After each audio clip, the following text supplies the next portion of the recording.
All right, so welcome to this deep dive.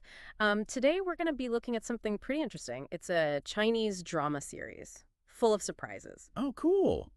Yeah, I love how these dramas can just pull you right in. Hmm. It's like you get a window into a whole other culture.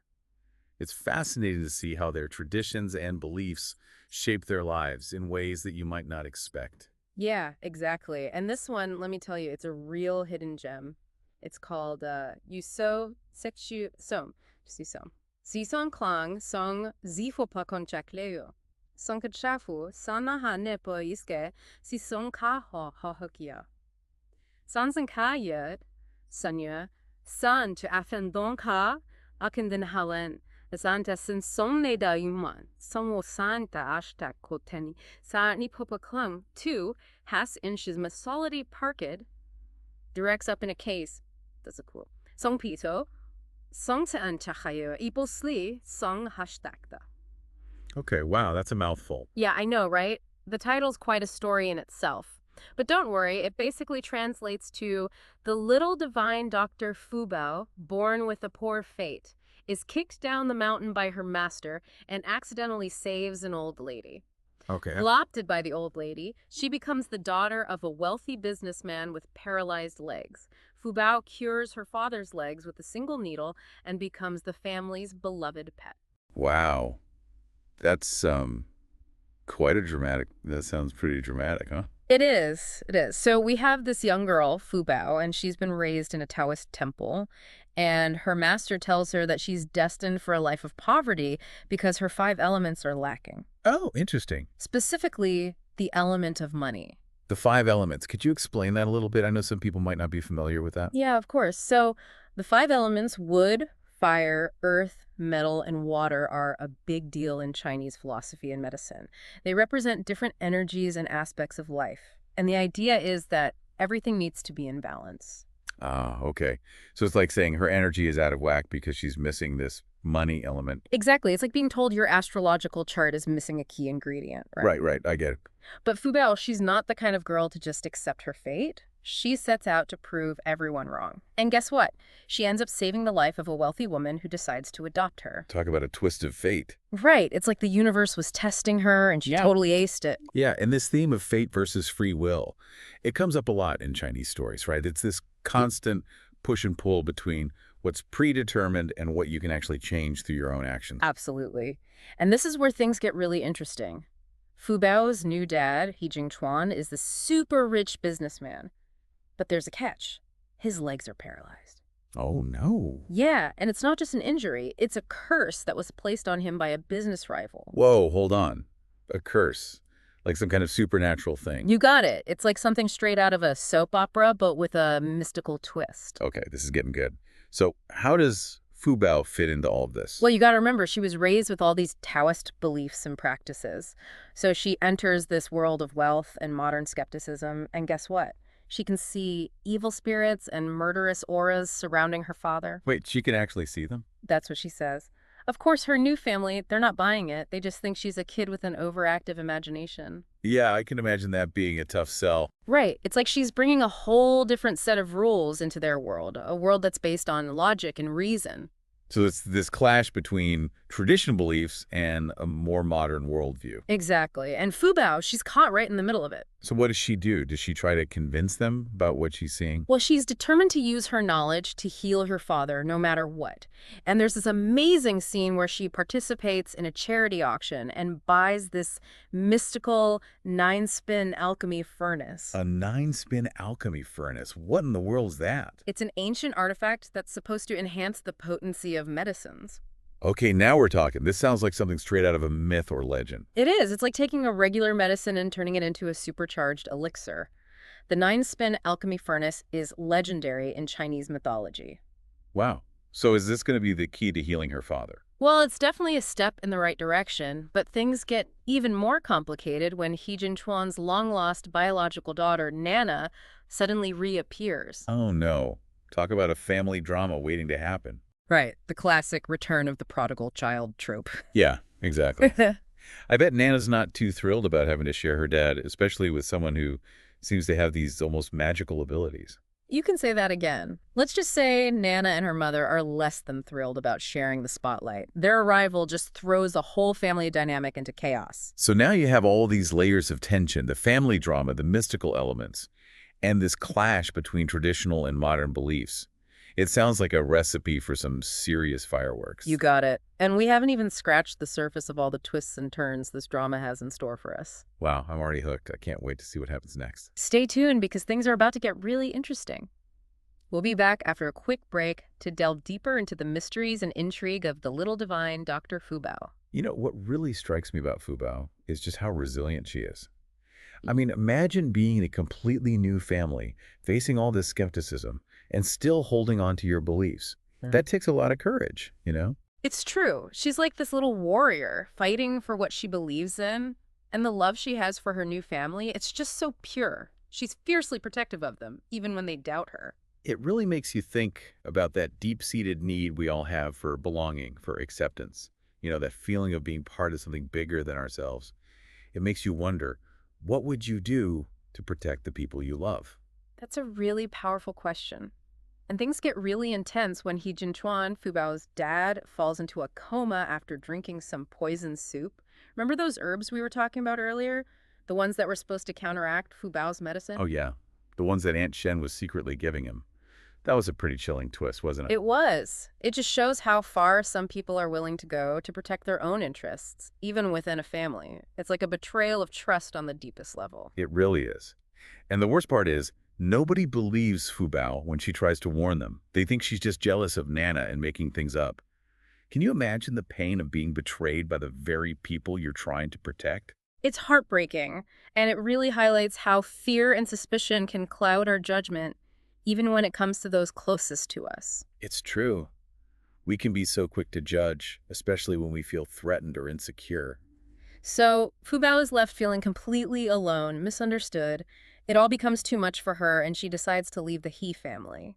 The scene where she writes that farewell letter to her dad and her grandmother, oh, it's just so emotional. Yeah, that scene really got to me too. You can just feel the pain and the heartbreak in her words. But at the same time, there's this incredible strength in her decision to leave, you know, to choose to protect her family, even though it means breaking her own heart. It's a really powerful act of selflessness. It is. And just when you think things can't get any worse, He Jingxuan's condition starts to deteriorate. He wakes up from the coma, but his legs are paralyzed again. Oh no, so Aunt Chin's plan is working. It seems that way. It's a stark reminder that even the most powerful and wealthy people are vulnerable, you know? Nobody is immune to betrayal and deceit, and it sets up this desperate race against time to save He Jingchuan. So what happens next? Does Fu Bao come back to help? Well, she's back at the Taoist temple with her master, and they're trying to figure out how to undo the damage, but they're warned about the dangers of interfering with fate, you know? It's like there's a cosmic price to pay for meddling with destiny. Right, like messing with the natural order of things can have some pretty serious consequences. Exactly. It makes you think about those times in your own life when you've tried to force things to happen, you know? What was the outcome? Did you end up creating more problems than you solved? Yeah, sometimes it's better to just let things unfold naturally, to trust in the process, even when it's difficult. But Fubao, being the devoted daughter that she is, she just can't stand by and watch her dad suffer. So her master reveals this ancient ritual that can counteract the backlash, but it requires a huge sacrifice. A sacrifice. What kind of sacrifice? Well, it involves using this jade pendant, blood from a loved one, and what they call sunshine from someone close to the person being healed. It's like this magical equation for reversing fate. Wow, that sounds intense. So who ends up making the sacrifice? Well, this is where things get really emotional. He, Jingchuan, Hubao's dad, he finally realizes the depth of her love for him, everything she sacrificed for him, and he steps up to make the ultimate sacrifice. He offers 20 years of his own life to save Fubao from the ritual's backlash. Wow, that's incredible. Talk about a father's love. That's just pure unconditional love right there, willing to give up everything for your child. It really is. And while Fubao is saved from the backlash, she's left unconscious. Her recovery now depends on her own willpower. It's like a test of her inner strength. It's like life throws these curveballs at us, and sometimes the only way to overcome them is to dig deep and find that inner resilience. Exactly. And as if all this drama isn't enough, the truth about Aunt Shen's scheme starts to unravel. Remember Dr. Lin, the one who confirmed Hezia's paternity? Yeah, the one who seems so trustworthy, right? Well, it turns out he was bribed by Aunt Shen to falsify the results. The web of deceit just keeps getting wider and It wider. makes you wonder who you can really trust in this world. Right. And then comes the bombshell. During a heated confrontation, Aunt Shen reveals that Fubao is actually He Jingchuan's biological daughter. Wait, what? Seriously? That changes everything. I know, right? It's like the universe was playing this cosmic joke the whole time. And Aunt Shen, she's cornered, desperate, and she finally confesses everything. She admits to poisoning He Jingchuan, hoping to inherit his wealth and secure her own daughter's future. So it was all about greed and ambition in the end. It seems that way, but the story doesn't end there. We find out that He Jingchuan's cousin, He Wenshan, is actually the mastermind behind it all. Hold on, there's another twist. Oh, yeah. He orchestrated the whole paternity test swap, drugged He Jingchuan years ago, and manipulated Aunt Shen into carrying out his evil plan.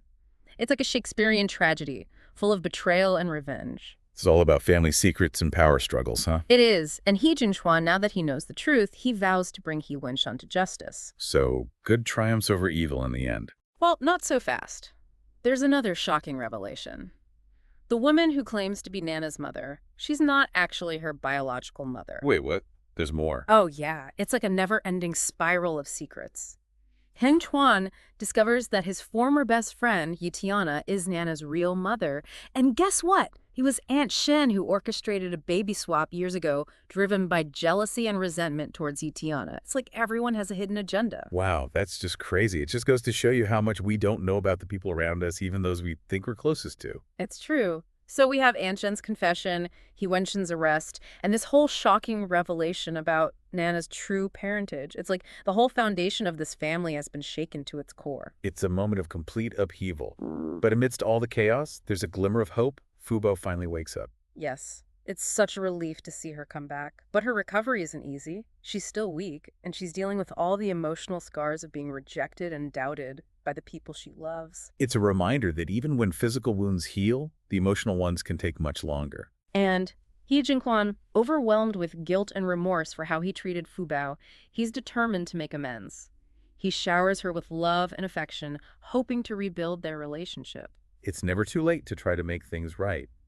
And sometimes it's those moments of deepest regret that lead to the most profound acts of love and forgiveness. It's true. And there's this beautiful moment where Fubao discovers that her dad offered up 20 years of his life to save her from that ritual's backlash. The love and sacrifice he's shown her is just remarkable. It really shows the strength of the father-daughter bond, and how even in the face of such adversity, love can conquer all. And Nana, she's also struggling to process everything that's happened, you know? She's learning the truth about her parentage and trying to come to terms with her mother's actions. It's a lot for a young girl to handle, but it's also a journey of self-discovery, you know? She's coming to terms with who she is and where she belongs in this whole complicated family dynamic. It's a journey for both sisters, really. They're both trying to navigate their new reality and figure out how to build a future together. But amidst all the twists and turns, there's a sense that things are finally starting to fall into place. It's like the storm is past, and the sun is starting to peek through the clouds. There's a sense of hope and renewal in the air. And you know what's really interesting? This is where things come full circle. Remember how everyone was searching for that mysterious little divine doctor to heal Hu Jingtuan's legs? Oh, yeah. The one his wife, Qinging, was trying to find through the Taoist temple. Exactly, the one with that almost mythical reputation for healing, right? It felt like they were searching for a needle in a haystack. It did. So did they ever find this mysterious doctor? Well, get this, Fubao is the little divine doctor. No way. Seriously, it was her all along. Yep.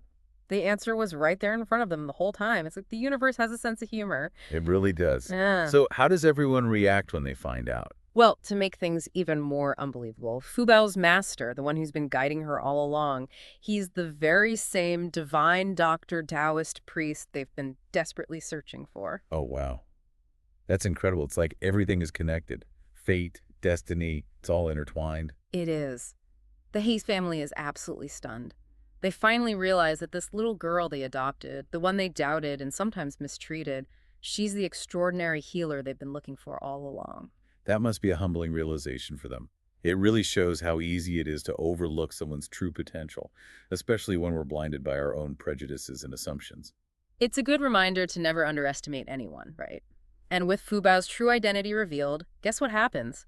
He Jingchuan's legs are finally healed completely. He can walk again, free from the curse and the effects of that poison. That's amazing. It's not just about the physical healing, though, is it? It's like a symbol of restoration, a return to balance and harmony, not just within He Jingchuan's body, but within the family itself.